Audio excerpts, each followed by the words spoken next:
schmack-a-magab, I got me a track-by-track album battle donation from Joseph Manella, who wants me to put the first Iron Maiden album versus the first Angel Witch album.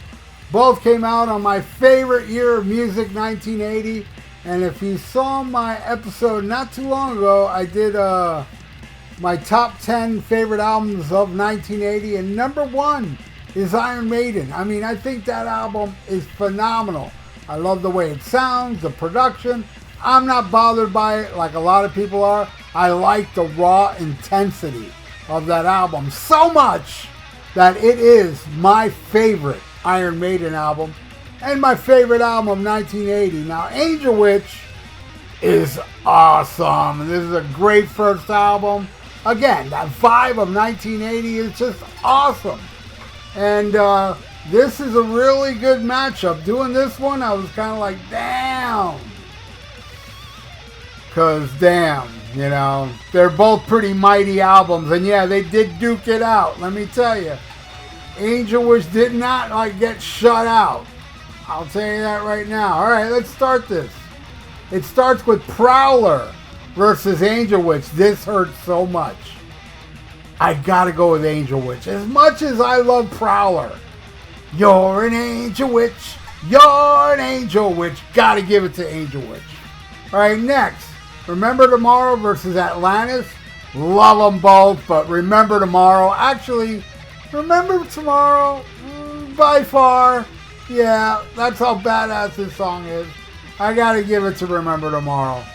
Next is Running Free versus White Witch, and not by far. This one, these two are pretty damn close. I'm gonna go with Running Free, but they're pretty close in badassery. All right, next, Phantom of the Opera versus Confused. Easily Phantom of the Opera, but Confused is awesome. But yeah, come on. Phantom of the Opera is like unbelievably awesome. All right, next, Transylvania versus Sorcerers. Angel Witch, man. Sorcerers is such a badass tune that I even like it over the badass instrumental Transylvania. Giving that one to Angel Witch. Next, Strange World versus Gorgon. Another one for Angel Witch. Love Strange World, but Gorgon, man, is a badass tune. Alright, then we got Sanctuary versus Sweet Dancer. I'm telling you, this one's pretty much really a tie.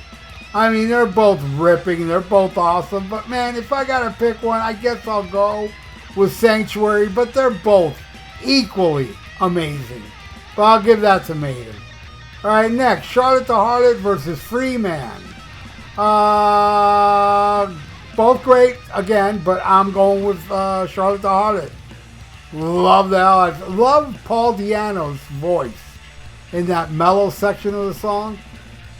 I love that voice. That's my favorite voice of Iron Maiden. That voice right there. Paul Di'Anno, my favorite Maiden singer. And Charlotte the Harlot shows them doing it heavy and beautifully. Number one in my book in Iron Maiden world. All right, then we end it with Iron Maiden versus Angel of Death. I'm going with Angel of Death. I love that song. I love Iron Maiden too, don't get me wrong. But there is there's an extra track on the Angel Witch, which is Devil's Tower. So I took one of their B-sides, Burning Ambition, which was, you know, during this time with Dennis Stratton and stuff, which is a great B-side, but I'm going with Devil's Tower. So, Joseph, this here's the final score.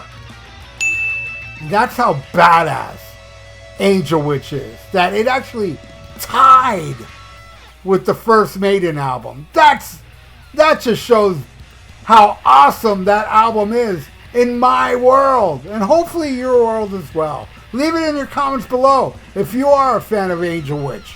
I know a lot of you love that first Maiden, but do you know Angel Witch, and how would you go? You know, how would you compare both of them? You know, you're track by track.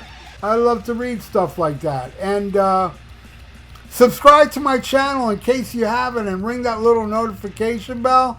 I would appreciate that. And like the video.